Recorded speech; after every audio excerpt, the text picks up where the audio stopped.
It was a moment in broadcast television that sent shockwaves around the world. In the shadow of the Jeffrey Epstein scandal, Prince Andrew's future hung in the balance because everyone had questions, but no one had answers. So when an offer was made by veteran BBC journalist Emily Maitlis for Prince Andrew to appear on her show Newsnight, the man many dubbed Queen Elizabeth's favourite son risked it all in one interview for 1 hour that resulted in a very royal scandal. We're only hours away from filming. If we don't do this interview now, we'll never get him back. He's called it off, Emily. OK, boys, let's go. Morning. Sorry I'm late. Are we showing this picture of Prince Andrew and Epstein? No, the story right now is Epstein's death. So now they're all going to go after Ghislaine Maxwell, and once they've gone after her, they're going to go after Prince Andrew. Get me and him in a room together, and then I can do my thing. Even though she has had a stellar career as an actress on stage and screen, Golden Globe winner Ruth Wilson had never depicted a real-life character. So taking on the role of Emily Maitlis, one of the BBC's most well-known and revered journalists, and recreating what was arguably the most iconic moment of Emily's career, was a unique challenge for Ruth, but it was one that she welcomed, especially with the real Emily in her corner for support. Judita DaSilva from Arise News. My first question is for Ruth.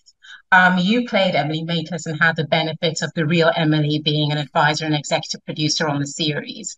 So when you went about crafting your interpretation of her, was your focus more on an accurate depiction of Emily or more on creating a compelling drama that happened to be about Emily? Well, it's the second. You want to create a compelling drama. I mean, no one's going to watch something if it's not compelling or it holds you. And you have to believe that character. And of course, what Jeremy had written it's not a documentary. You know, it's dramatized.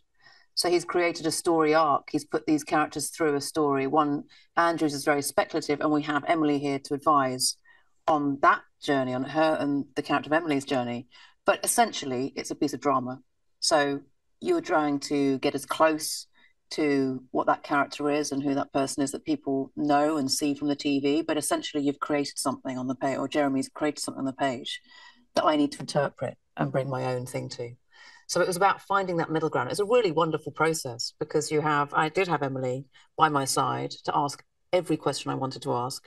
And she was incredibly generous and gracious, letting me into her world, honestly. And it was also like there was things she was sensitive about. So we worked through those and decided, okay, let's not put that in. Let's not lean on that too much. And there was a point at which it was like, right, now we've got to let go and I've got to go and do my job. And everything you've given me, I can now take and interpret. But it was, I was lucky to have her around, and I loved doing it. I really did. Emily Maitlis, BBC. I've been warned about you. You have a bit of a reputation. Well, for you, I'll try and behave. I'm sure you will.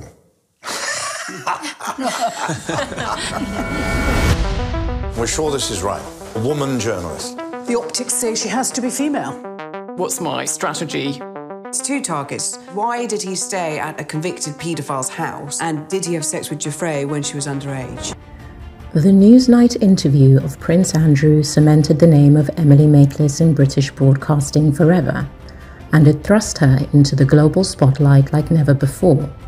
However, she maintains to this day that an important part of her head-to-head with the prince was not just what lay in the interview itself, but what lay in its aftermath. And for you, Emily, when it comes to journalism, the loyalty is to facts and the pursuit of truth. But what I enjoyed about the series is that it also explores consequences. Yeah. So do you feel that with your interview with Prince Andrew, you were truly confronted with how profoundly life-altering the consequences of your great journalism can be? I think you have a real responsibility, actually, as a journalist, to think about these things. And one thing that we wanted to portray in the drama was not just the interview itself, but exactly as you say, the fallout and the repercussions. And I guess it became quite quickly clear what effect it would have on Andrew's own life and on his standing within the royal family. But we went wider than that, and we thought about his immediate family members as well. For example, you know, his children, his ex-wife, those around him. And we thought about whether the victims of Epstein, at the end of, you know, 5 years, whatever, we're looking back now, will they feel differently? Will their lives have materially changed? Did they get closure? There was never really a day in court for them. And so I think you have to kind of weigh up. There's a heaviness, really, isn't there, to what we're trying to say, which is, you know, there is an enormous power with journalism, an enormous responsibility, but you have to be honest about the limitations too. And I think there's a moment in the third episode where an American TV anchor says, you know, did you think you would do that? Do you think you'd kind of like upend the royal family, whatever? And Ruth's Emily kind of looks really pale for a second and says, I was just asking the questions. And, you know, it's true. You go in as a journalist thinking, I'm just trying to ask the questions. But I think you do have to think about it quite profoundly in terms of the changes that might come about. Well, she's cocky. You can handle her. You treat him like any other man facing allegations of sexual assault. People forget, I've been to war. I'm going to blow this out the water. Do you regret any of your behaviour or your friendship with Epstein? Now, still not. The Queen is in shock. The bottom line is to ensure that this scandal never touches the crown. Now, tell us, Emily, how does it feel to take down a member of the monarchy? And in one word for both of you, we'll probably be unpicking your interview for generations to come. Generations to come watching this series, what one thing do you want them to take away from it? Consequences. I don't know, power and privilege and the responsibilities that come with that. She can't do one word. I can't do one word. It's impossible. She Thank can. you so She's used to doing it. You work in Thank words. you so much. Well, Emily, I've grown up watching you. It was an exceptional interview. Bravo, and great talking to you, Ruth. Thank you. Thank you so much. Thank you.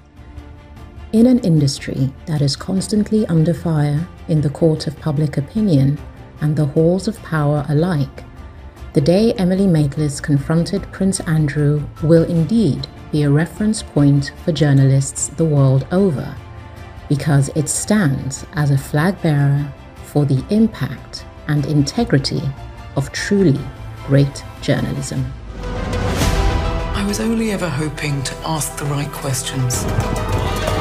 I was trying not to sound guilty. Joffrey's team are preparing proceedings against you. I'm fighting for my life here. Whether Prince Andrew's guilty or not, it was the entitlement. He just couldn't help himself. What do I do? You do believe me, don't you?